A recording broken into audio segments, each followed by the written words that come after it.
different then. The people were different then. Then everybody was helpful to one another.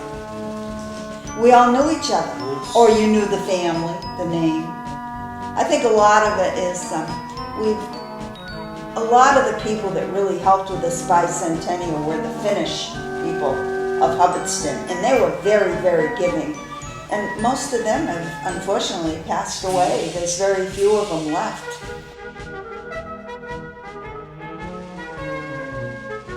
It was a real nice thing for the town because there was a lot of people in town that I didn't know, but I got to know, from the Brothers of the Brush and going to these different meetings, parade meetings, and it was good.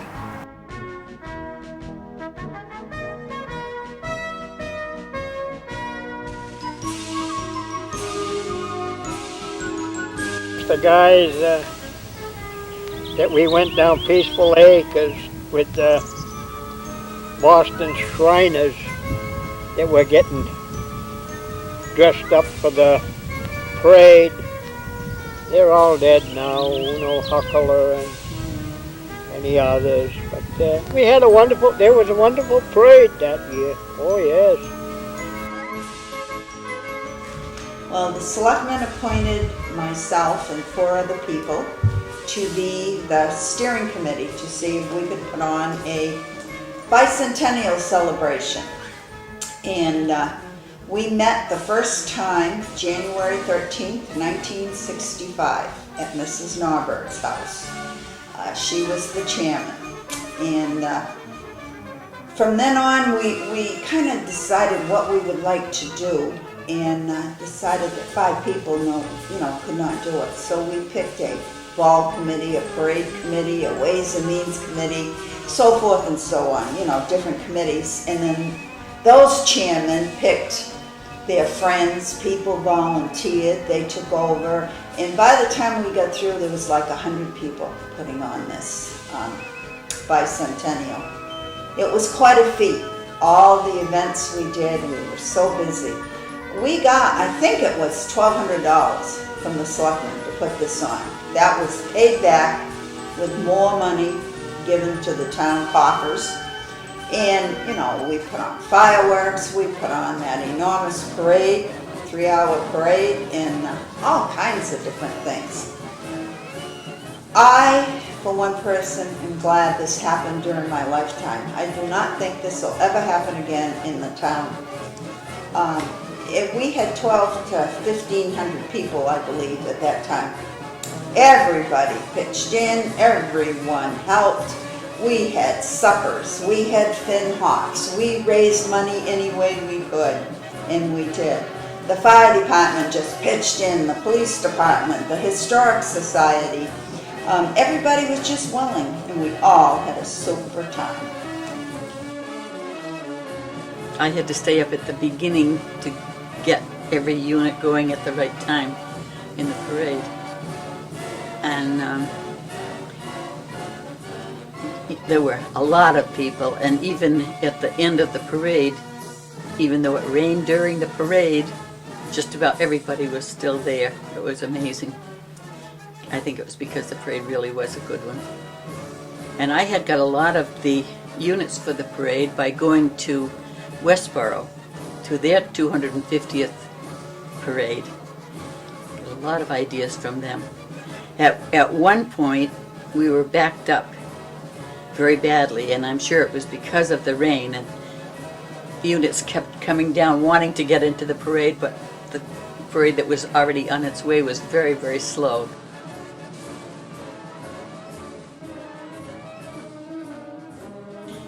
There were thousands of people, and I would estimate that it was more people in the town of Hubbardston than had ever been before at one time. Can you imagine that? 30,000 people on the main street of Hubbardston? Actually, it started way up where the parade was beginning. They were on the sides of the street up there on High Street, and went down the Worcester Road. There were people down there. But being a member of the steering committee, sitting on I was on the stage right in front of the school watching the parade. And I looked over at the common and I looked down the street. I could not believe the people. Could not believe the people.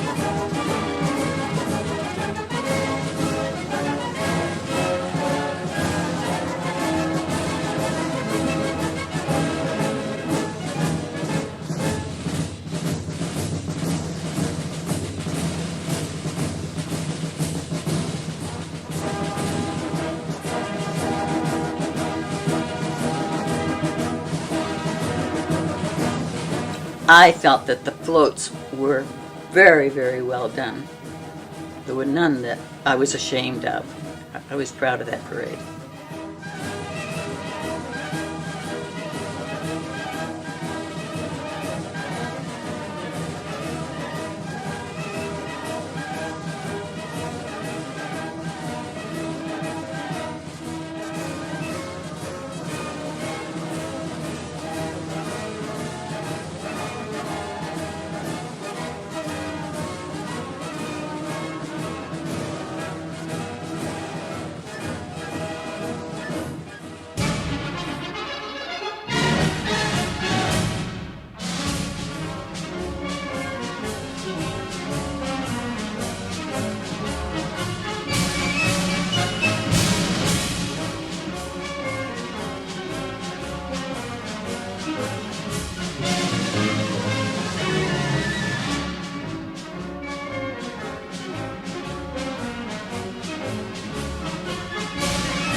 going to the ball itself. That's what started my involvement with the Bicentennial. My twin sister and myself and my younger sister Betty and Linda went down to the Bicentennial Ball, which was held in the auditorium of the center school. And at the time there were a number of judges, and I wasn't even totally aware that they were going to be choosing the Hubbardston Queen, but I knew it was something to do with the Bicentennial. And when we got there, they interviewed a number of us, the girls. They called us in and explained we're interviewing for the Bicentennial Queen, and I was called into the teacher's room at the time, which was the teacher's room, and sat at a table with a group of the committee and was interviewed. And before the night was over, I received a nice big bouquet of roses and a little crown and was declared the queen. And then went on to appear at the Bicentennial Ball, and which was at the Armory in Gardner, if you remember. And it also the parade itself. I did go down and help work on the float, the Queen's float. I felt like royalty at the time. It was a lot of fun though. There was a lot of camaraderie with the people that were involved, with the ladies and the gentlemen that were responsible for the committee itself and for the celebration. A lot of hard work, but you could see that everybody got along pretty well.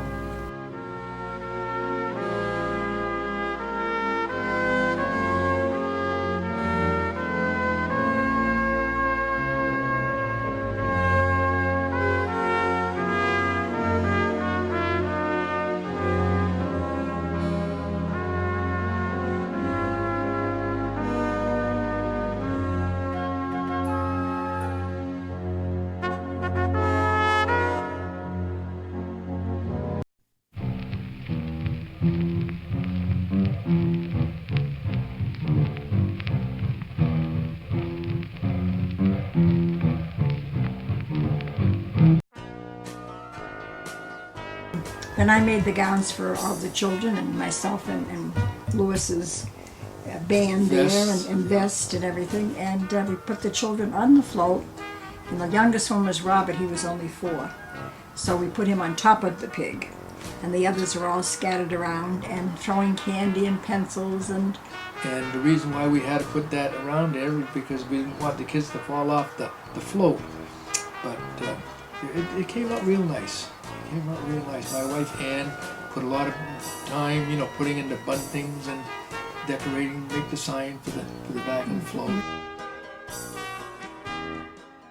I can remember the Hubbardston Bicentennial Parade. I was on the Grange float. A member of the Hubbardston Grange, number 126.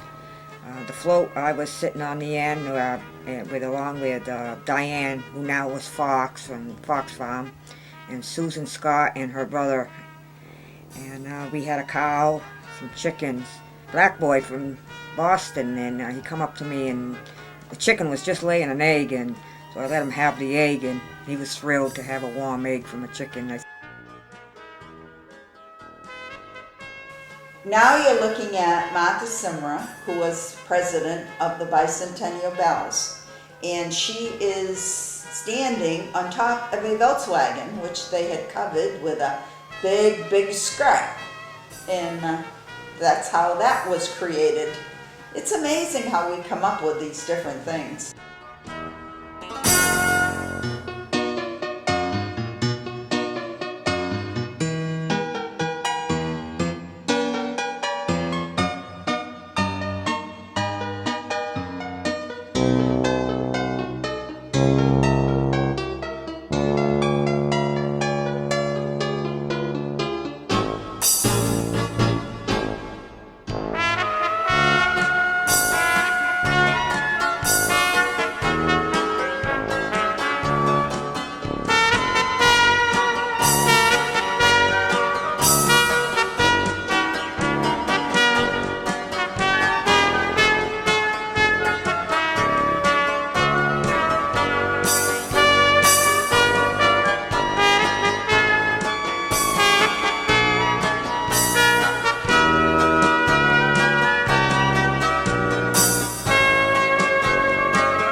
cooperation in the town was great because everybody came together and we worked as one big unit.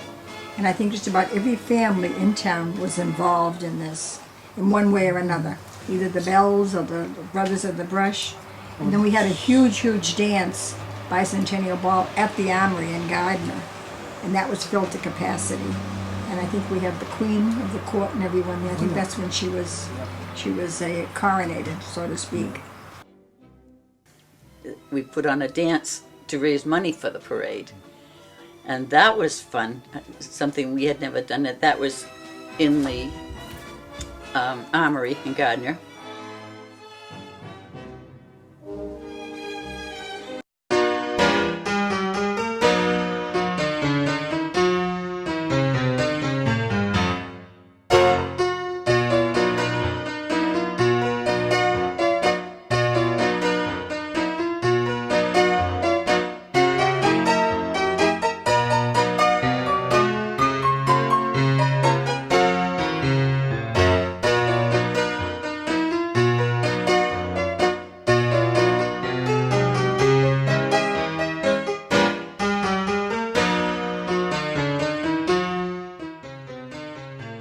And January 1st was the beginning, when the Brothers of the Brush were all clean shaven, put their razors in their little casket, put it in the hearse at the fire station. They had the pallbearers, they walked it out, and then put it in the hearse, and we all formed the line and we marched down to the Worcester Road Bridge, where the pallbearers took this little teeny casket out with all the razors in it, threw it over the railing in the bridge, and down the water it went. That was the first. And they shot off their rifles, you know.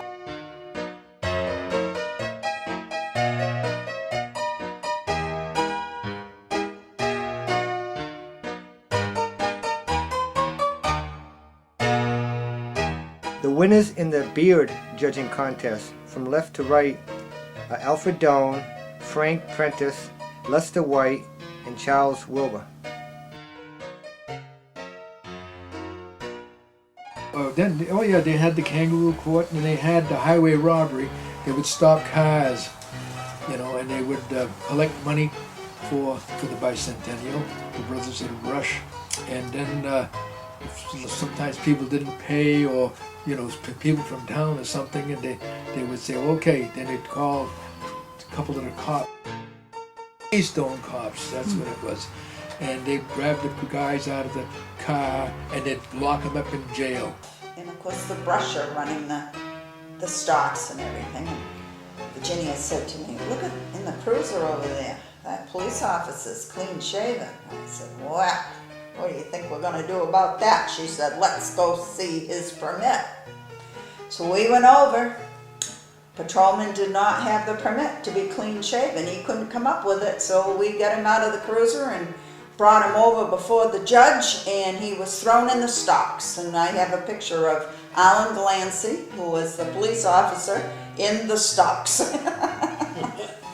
And a quick wit said that we have to have officers that are quicker on the draw than what he was.